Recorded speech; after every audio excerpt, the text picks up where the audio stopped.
আসসালামু আলাইকুম, কেমন আছেন আপনারা সবাই? রান্নার শুরুতে আপনাদেরকে কিছু কথা বলা যাক।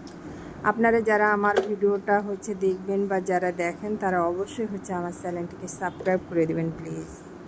তো আজকে আমি রান্না করব ময়া মাছ রান্না করার জন্য যে উপকরণগুলো দেব, আমি কিছুটা পেঁয়াজ কুচি, কাঁচামরিচ, আদা রসুন জিরে বাটা, হলুদের গুঁড়ো, মরিচের গুঁড়ো, স্বাদ মতো লবণ, সয়াবিন তেল পরিমাণ মতো দিয়ে মশলাটাকে আমি সুন্দর মতো মাখিয়ে নিয়েছি। এবার ময়া মাছটা দিয়ে মাখিয়ে নেব।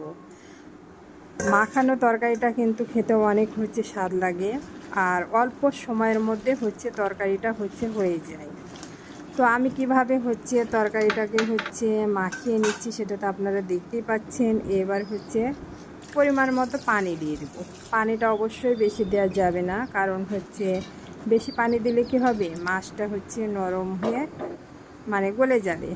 এই জায়গা থেকে আমি অল্প পরিমাণ মতো পানি দিয়ে দিয়েছি। পানি দিয়ে এবার দেখেন আমার রান্নাটা কি সুন্দর হয়ে গেল। এবার আমি ছিটিয়ে দেব ধনে গুঁড়ো, জিরে গুঁড়ো, চালের গুঁড়ো একসঙ্গে, যেটা আমি মশলা তৈরি করে রেখেছি সেই মশলাটাই দিয়ে দিলাম। তা আমার ভিডিওটা কেমন লাগলো অবশ্যই আপনারা লাইক, কমেন্ট, শেয়ার করবেন, আর আমার চ্যানেলটি সাবস্ক্রাইব করে দেবেন। ধন্যবাদ, ভালো থাকবেন, আল্লাহ হাফেজ।